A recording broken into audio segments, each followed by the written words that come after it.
bateu pro gol! Gol!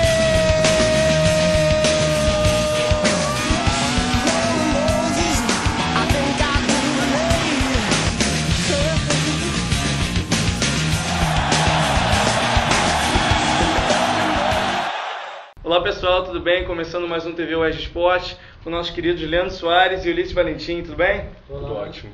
Então vamos começar com o jogo do Botafogo, que ganhou da Portuguesa em casa por 3-0. O que vocês acharam desse jogo? Bom, acho que foi um jogo muito fácil para o Botafogo, por sinal. Acho que o meio de campo do Botafogo, com o Andrezinho, com o Felipe Gabriel, o meio de campo produz muito. E acho que agora o Botafogo conseguiu o seu supra-sumo, que é o Bruno Mendes, que numa fase muito boa, eu acho que é gol todo jogo e era o que faltava para o Botafogo. Pena que o Sidorf está machucado, né? Não sei se ele vai jogar no próximo jogo. Mas ele já está se recuperando. O Botafogo passeou, né? No Engenhão ele passeou, segundo tempo só deu o Botafogo. Agora ainda tem chance de classificar para a Libertadores, só que o resultado contra o Palmeiras semana passada atrapalhou um pouco, mas ainda tem chance de para a Libertadores. Se você fosse ver, né, se o Botafogo, vou até pegar a colinha aqui da tabela aqui do nosso amigo Luiz, Botafogo tivesse ganho do Palmeiras, estaria a 3 pontos só do São Paulo, um confronto direto, uma pena, mas o time do Botafogo é muito bom, acho que entre os 4 cariocas é o time que eu mais gosto de ver jogar, mais do que o Fluminense em si. É um time que vai estar muito preparado, bem preparado para o ano que vem, para o estadual, para a Copa do Brasil. Acho que só precisa fazer acertos pontuais. Alguém no lugar do Márcio Azevedo, um reserva para o Bruno Mendes, assim, se continuar nesse ponto, um time que pode estar liga. É uma companhia ali pro ataque, né, junto com o Bruno Mendes, né? Se o Louco Abreu pudesse voltar, né, ou então... Ele volta agora, talvez ele volte. Rebaixado, ele tem uma cláusula no contrato que ele pode voltar para o Botafogo. Uma boa. É ótimo. Agora vamos falar do empate do Vasco com o Atlético Mineiro, né? Um time disputando a Libertadores e o outro disputando o título. O que vocês acharam? Achei que foi um resultado justo. O jogo foi de baixa técnica, assim, de ambos os times. Acho que o Vasco melhorou em consideração aos últimos jogos. Só que o time ainda está muito aquém daquele do início do campeonato. Acho que o Vasco vai continuar nesse nível que apresentou contra o Atlético até o final do campeonato. Bom, acho que a palavra que eu defini esse jogo para mim foi melancolia. Foi um jogo melancólico. O Atlético já não baixa astral, assim, quando a gente conhece, sabe muito bem como é que é o Cuca, é uma pessoa que não reage bem a adversidades, ele sempre acha uma pessoa muito deprimida. Chorão, né? Isso aí. E o Ronaldinho comemorou quando ele fez o gol, né, o Alexandre. Ele só saiu rindo, né? Mas aí não teve Mas ele sempre ri, ele não consegue fechar a boca, então ele tá sempre rindo. Aquela famosa comemoração que ele tem com o jogo. Um jogo que até é muito legal, uma comemoração assim, melhor do que ficar fazendo dancinha, ficar imitando assim, eu prefiro uma comemoração assim do que ficar fazendo palhaçada. Mas voltando, eu acho que dá pena ver a situação no Vasco hoje. A gente vê um time que foi quase finalista da Copa da Libertadores, chegar a esse ponto, perder. E ficou 50 rodadas no G4. Ficou 50 rodadas no G4 e a culpa era do Cristóvão, né? É uma pena mesmo, porque era um dos melhores times do Brasil e agora está no nível... Se esse time começasse brasileiro, o Vasco ia brigar para cair. Verdade. Agora o Vasco está a 8 pontos do São Paulo, né, que é o primeiro na zona G4.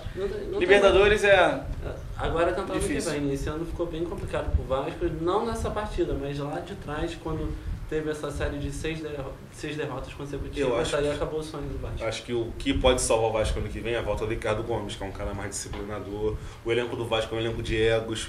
O Felipe é um cara que tem histórico disso. O Juninho não está muito satisfeito. Tem o Tenório, não é fácil lidar com o elenco do Vasco. Tem Carlos Alberto também. A gente não pode esquecer disso. O Alexandre também estava reclamando dos salários, né? Mas isso aí é complicado porque o Vasco está numa crise financeira muito grande. E tem coisas que chegam pra gente que são piores do que do tempo do Eurico. É mesmo. E o Flamengo venceu o Náutico lá nos aflitos. E aí, o que vocês acharam desse jogo? Foi uma partida muito ruim, assim, tecnicamente. O Flamengo pecou bastante, o Náutico também. Muito erro de passes de ambos os times. O Flamengo também teve um pênalti inventado, né? Um pênalti do Gasparzinho também. O Gasparzinho fez pênalti pra caramba ontem, né? Não, no Flamengo pelo menos teve a justificativa que o cara encostou no Elton Bruno. É uma questão também de interpretação. Você colocar aqui, ele botou a mão, só que ele não encostou. Não houve força nenhuma. Mas ele teve a intenção, então a gente fica meio nessa dúvida. Só que o Flamengo o Renato bateu muito bem o pênalti, venceu, agora vai para a 4ª partida sem perder, né? Ganhou os últimos 3 jogos e empatou o último. Pra quem ficou na pindaíba no Campeonato Brasileiro inteiro, é ter um lucro isso. E agora se livrou de vez, né, da zona do rebaixamento. E o Flamengo pode rebaixar o Palmeiras no Engenhão. E o que o Leandro falou muito bem, foi um jogo fraco tecnicamente. Eu esperava mais do jogo porque o time do Náutico em casa é um time muito bom. Ganhou do Corinthians, ganhou de muitos times bons da tabela. Fez frente com o Fluminense, não foi também, que eu não me lembro agora qual foi o resultado, mas foi um jogo também difícil. Eu queria destacar também a atuação do goleiro Paulo Vitor, que fez 3 excelentes defesas que salvaram o Flamengo. E também o jejum do Wagner Love, que permanece, né? Agora igualou o outro desse mesmo campeonato, agora são 8 jogos sem marcar. E tá difícil, a situação do Muito me estranho, porque o Wagner não tá, pelo menos na primeira partida do Flamengo, ele não teve tanto assim, agora tá assim. E o meio de campo do Flamengo até produz, não produz muito, mas produz. A bola tá chegando, só que ele não tá conseguindo finalizar com qualidade. Mas todo atacante passa por uma fase também, a gente não pode negar isso. Quem diria que ele seria substituído por Paulo Sérgio? Grande o Paulo Sérgio, né? Que a gente não vê na listagem do Flamengo há muito tempo. Não, quando eu vi aquilo dali, eu quase, sei lá, desliguei a TV. Eu não entendi a alteração do Dorival. Não sei se foi pra preservar o Wagner Love, se foi pra dar uma prensa no Wagner Love. E você tem o Adrian no meio de campo, podia reforçar o meio de campo botando o Adrian. Agora vamos falar do grande jogo do título do Fluminense, né? Fluminense e Palmeiras em Presidente Prudente. Tá até tocando o hino agora, vamos lá. Então, eu deixo o livro para vocês comentarem sobre esse grande jogo. O Fluminense começou muito bem a partida, né? Começou tranquilo, tocando a bola. O Palmeiras entrou muito ansioso, né? Precisando extremamente do resultado. E o Fluminense entrou naquele mesmo padrão de jogo que vem ao longo do campeonato. Entrou tocando a bola, esperando a oportunidade certa, esperando o adversário errar. E quando teve a oportunidade, fez os gols, né? O Palmeiras errou e o Fluminense fez 2-0. E logo depois também repetiu alguns erros que a defesa vem cometendo ao longo do campeonato. Tomou 2 gols bobos do Palmeiras e deixou empate. Mas tem o Fred, né? O Fred que vem sendo o grande nome do Fluminense nos últimos anos e está fazendo um excelente campeonato. Decidiu ontem o jogo e decidiu um campeonato, né?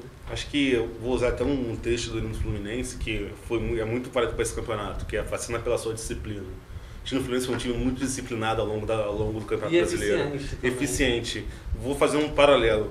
Você viu os jogos do Atlético Mineiro, você viu que o time do Atlético Mineiro estava jogando no limite, fazia partidas assim excelente, mas você viu que o time está se dedicando muito, jogando muito. Mas o time do Atlético não tinha o elenco para, por exemplo, caso de substituição. Mas mesmo assim, o time do Atlético Mineiro tem peças de posição boa, assim. Mas não como o Fluminense. Não como o Fluminense, tudo bem.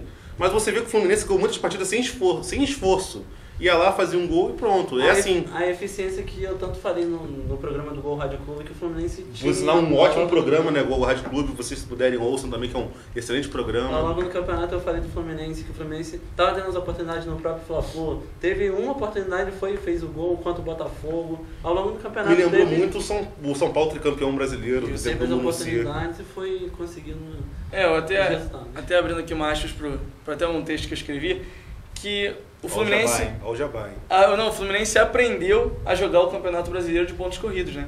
Igual o São Paulo daquela época. São Paulo do Muricy, porque depois o São Paulo perdeu força. Deu uma caidinha. Mas outra coisa também que eu quero destacar, o que joga esse Wellington Ney, né? Absurdo. Joga né? muito. Absurdo. E também eu vou falar uma coisa, porque o Palmeiras não merecia perder o jogo de ontem. Não merecia. Foi um time muito guerreiro, né? Um time que brigou até o último minuto. Deu pena do Palmeiras quando o Fred fez o gol. Claro porque o Palmeiras acho que fez a partida da vida. Claro que o Palmeiras peca muito ali na defesa, aquele zagueiro Maurício Ramos é muito Ele consegue ser pior que o Wellington do Flamengo. Ele é muito fraco, ele não tem capacidade para vestir a camisa do Palmeiras. E ainda perdeu o Henrique, perdeu um bom zagueiro. Mas se você olhar no papel, o time do Palmeiras tem bons valores, tem Maicon Leite. Seria titular em qualquer time do Brasil.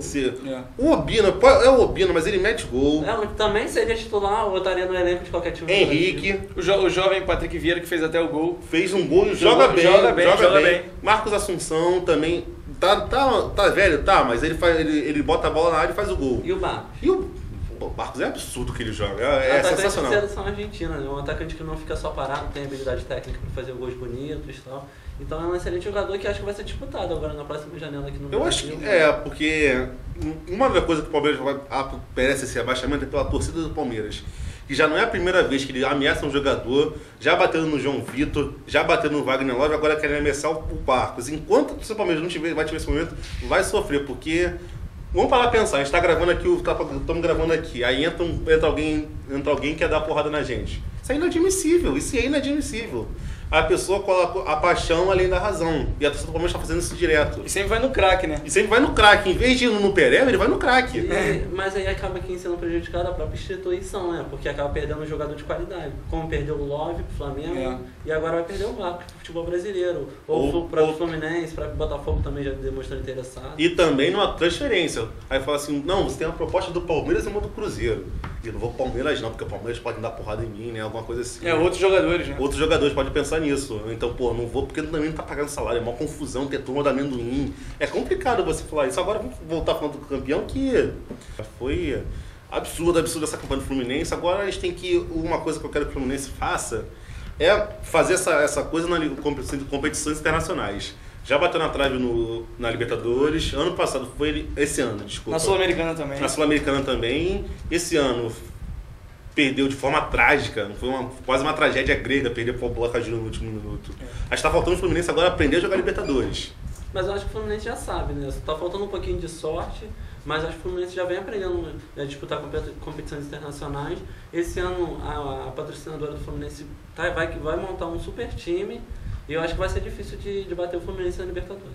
Uma coisa a destacar também, na instituição Fluminense, o patrocínio que eles têm, grande Unimed, a boa administração do Peter, e o Fluminense também tem os melhores jogadores nas suas posições, né? Diego Cavalieri, melhor goleiro do Brasil. Melhor goleiro do Brasil. Tu não vai falar que o Gun é o melhor zagueiro do Brasil, não. Né? Ah, tá. Eu acho que o Diego Cavalieri é que foi o responsável pela melhor defesa do campeonato. Sim. A defesa do Fluminense falhou muito ao longo do campeonato. A próprio jogo de ontem, o Fluminense falhou nos 2 gols, foram jogadas bobas e o Fluminense... A zaga do Fluminense, os dois... Eu prefiro a zaga do Fluminense com o Digão, sem o Leandro Eusébio. Eu acho o Leandro Eusébio fraco, mas acho que tem exemplos de zagueiros fracos que foram até de seleção, né? Claro. E como pode ser também, tem, vamos lá, Diego Cavalieri, Fred, a bola chega nele, é gol. O Deco quando não tá machucado. Eu queria destacar também um jogador que poderia ser assim, mais visto para a seleção brasileira, é o volante Jean também, que fez um excelente Verdade, jogador. Tá jogando muito. E o pior é que ninguém deu nada por ele quando ele chegou no Fluminense, ele chegou quietinho. Chegou como dele. reserva do Diguinho e foi conquistando a posição ao longo do campeonato. Mas ele ainda tem contrato com o São Paulo. Talvez ele volte para lá no ano que vem. Vai ser um excelente reforço para o São Paulo também, que talvez jogue Libertadores, né, se for campeão. Mas acho que o Fluminense vai fazer um esforço para segurar. E o Fluminense tem dinheiro para segurar ele, mas vamos ver, né? Porque também destacar o trabalho do Abel também, né? Que ano passado bateu na trave no Brasileiro, se não fosse aquele jogo contra o Vasco, que perdeu no último minuto, talvez brigaria pelo título na última rodada. E esse ano esmagou todo mundo, como posso dizer assim, foi soberano. E o Abel também não fez o que ele costuma fazer nesse último jogo, que foi, ele esperou um tempo para retrancar, não retrancou logo que meteu o primeiro gol. Fez o segundo, só retrancou depois que tomou o gol do Palmeiras. Isso às vezes me incomoda muito. Deixa o Porque jogo mais feio, o time do né? Fluminense não precisa disso, o time do Fluminense sabe atacar, mas se retranca assim, às vezes de bobeira. Eu vejo com uma opinião diferente, eu vejo que o Fluminense fez o mesmo formato que o Corinthians fez ano passado. O Fluminense jogava pelo resultado, fazia 1 ou 2 gols e depois se fechava como uma forma natural, não como, vou me retrancar, vou me fechar, não. Ele segurava a bola e tentava sair no erro do adversário. Acho que é uma forma inteligente de Em alguns jogos fez isso, mas em outros foi retranca, foi de jogar feio, de dar bicão pra frente. Mas que levou o resultado. Não, tudo bem, é evitio, mas... Se a gente for pensar pela escola do futebol brasileiro, isso é totalmente contra a nossa escola. Mas nos últimos anos ele futebol que tá dando certo, infelizmente. O próprio Corinthians de 2010, o Fluminense agora, o Flamengo 2009 também, que jogava com, 3 volantes atrás, só o Adriano e o Petkovic. Né? Mas ali eu pode até falar que tudo bem, eu sou flamenguista, beleza, mas acho que o Flamengo de 2009 jogava um pouco mais pra frente. Tem um sistema defensivo consistente, mas eu acho que tinha um futebol mais vistoso. Tinha Petkovic, Zé Roberto e Adriano na frente. E o Williams na ponta direita. Então é isso, gente. Parabéns aos tricolores, parabéns ao Fluminense Futebol Clube. Parabéns aos nossos amigos, né? Pedro Logato, Rômulo, Felipe Sá também. Felipe Sá, Carlos Pedro, nosso amigo também. Parabéns a vocês, comemorem bastante. Domingo vocês também vão comemorar bastante, não é? Domingo tem a festa marcada em Copacabana. Fique bem, essa piada de salão foi dele, fique bem claro isso, hein? Então fique agora com imagens da comemoração do título. É isso aí, gente. Encerrando mais um TV UERJ Esporte. Até a próxima conexão.